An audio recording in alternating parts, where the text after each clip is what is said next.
immigrationkana dhibaato badan baa ka jirta. Maxamed, aan ku bilaabno horta dhibaatada ka jirta dhinaca immigrationka hadda maxaa ka mid ah? waxaa ka mid ah horta in immigrationkii especially temporary residence group ama ka nooc ila immigration laba nooc permanent residence groupska oo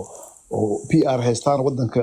ama hal la keeno maalintii soo degaan qaadanayaan ayagoo family class ama refugee class ku yimaaday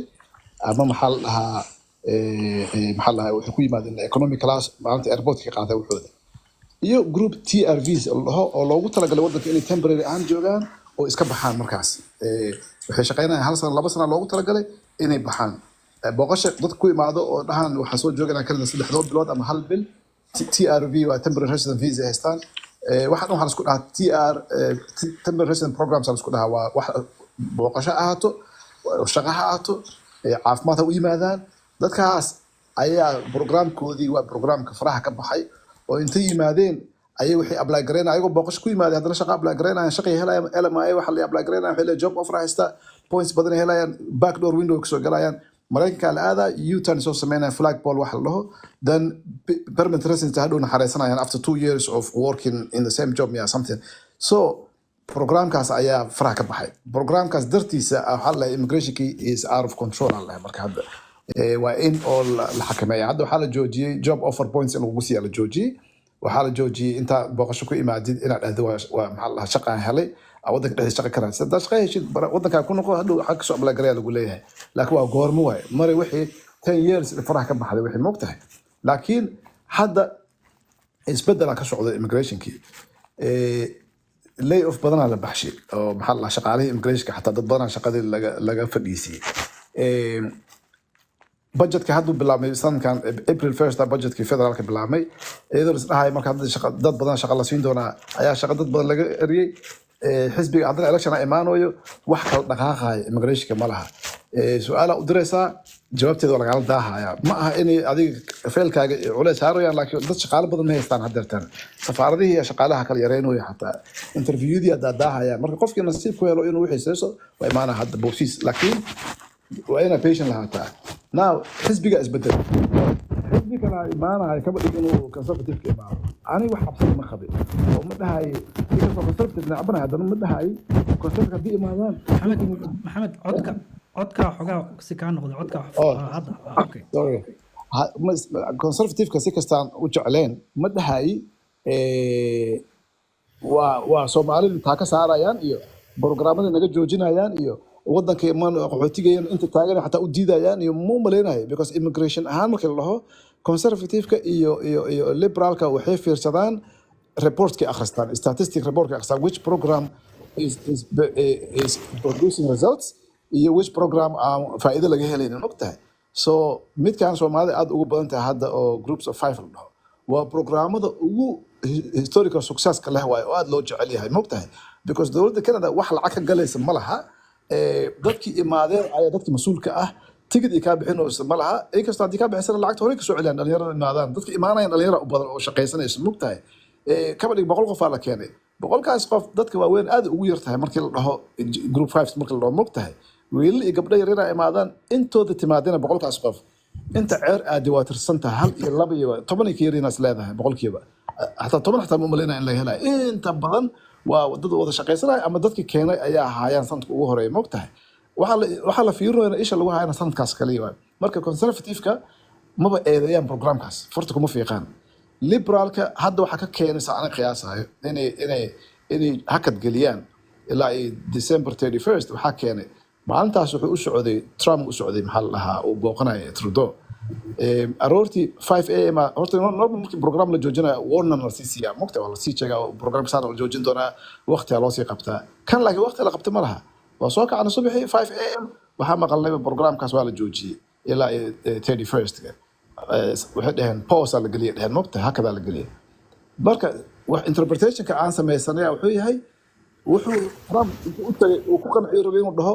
talaabooyin qaadnay xataa group 5 kii qaxootiga Afrika la keenay Carabaha la keenay xataa xaqilna hakad marmartiyaas qayb ka tahay anta aaminsanahay moogtahay in programka saas loo galiyay ma ahane taariikh ahaan iyo report ahaan iyo statistic ahaan wax farta ku fiiqay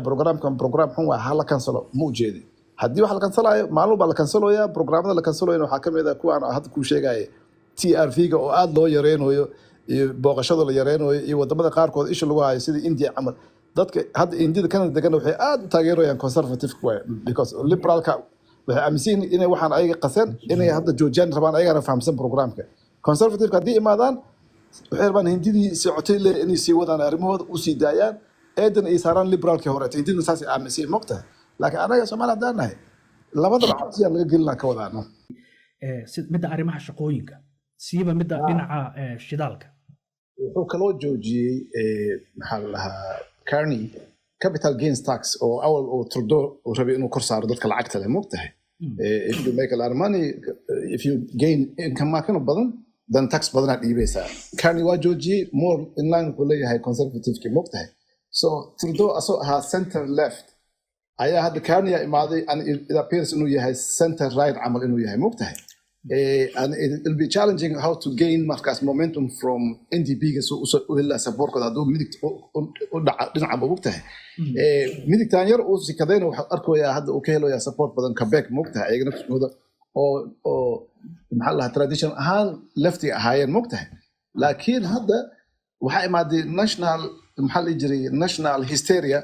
oo leeyahay Canada identity-geeda ba under attack ah oo leeyahay Donald Trump wuxuu leeyahay Canada horreeyay ka dhigo 51st state gobol kamida anagu naga mid dhigana amal oo anagu dhaanay hadda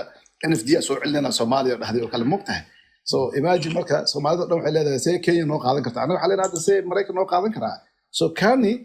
dad badan oo conservative rabay inay aadeen economic iyo capital gains tax iyo carbon tax ku mashquulsanaa hadda waxay taagan yihiin waxaan oo dhan waxa ma tarayso hadiiba Mareykan ta imaaday oo tarifna la saarayo anagoo isku haysanay maxaa la jiray climate change waxaas anagoo isku haysanay hadii loo ka waran Alberta galayso because gaska wixii gadaan malaha Mareykanka abna joojinayo moqtahay oo gaski carbon tax oo percentage ka hadlay waxa imaanayo tarifka waa la imaanayo job losses oo massive imaanayo waxa laga yaabaa sidii 1930 lagu noqdo depression ka ahayd moqtahay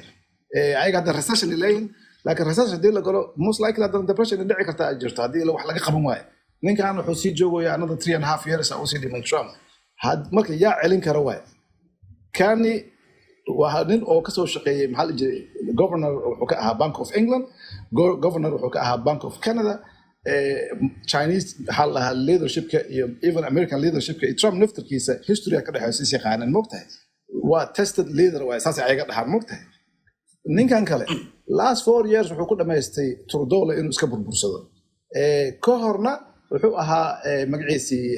Stephen Harper oo u qeylin jiray oo ahaa support oo ahaa moqtahay wasiiradiisu ka mid ahaa so shaqadiisu uu qabsaday Trudeau dhulku dhigay laakiin waqtigan hadduu asaga qabto can he stand up against Trump waxa la isku haysto oo maanta oo poliska dhan leeyahay liberal loo janjeeraa waxa kale ma aha waxa way the threat of Trump way bas anshuurahani waxa dhan Trump banaanka dhigay midda arrimaha shaqooyinka siiba midda dhinaca shidaalka wuxuu kaloo joojiyey maxaa la dhahaa Carney capital gains tax oo awal oo Trudeau uu rabay inuu kor saaro dadka lacagta leh moqtahay if you make a lot of money if you gain income ma kana badan then tax badan aad dhiibaysaa Carney waa joojiyey more in line with leeyahay conservative ki moqtahay so Trudeau asoo ahaa center left ayaa hadda Carney imaaday and it appears inuu yahay center right camal inuu yahay moqtahay and it will be challenging how to gain markas momentum from NDP so ila support ka dad midig u dhinaca moqtahay midigtaan yar uu sikadayna waxa arkoyaa hadda uu ka helayaa support badan Quebec moqtahay ayagana kusooda oo maxaa la tradition ahaan lefty ahaayeen moqtahay laakiin hadda waxa imaaday national maxaa la jiray national hysteria oo leeyahay Canada identity-geeda ba under attack ah oo leeyahay Donald Trump wuxuu leeyahay Canada horreeyay ka dhigo 51st state gobol kamida anagu naga mid dhigana amal oo anagu dhaanay hadda NFD soo celinayna Soomaaliya dhaxday oo kale moqtahay so imagine marka Soomaalida dhan waxay leedahay say Kenya noo qaadan kartaa anagu xaleen hadda say Mareykan noo qaadan karaa so Carney dad badan oo conservative rabay inay aadeen economic iyo capital gains tax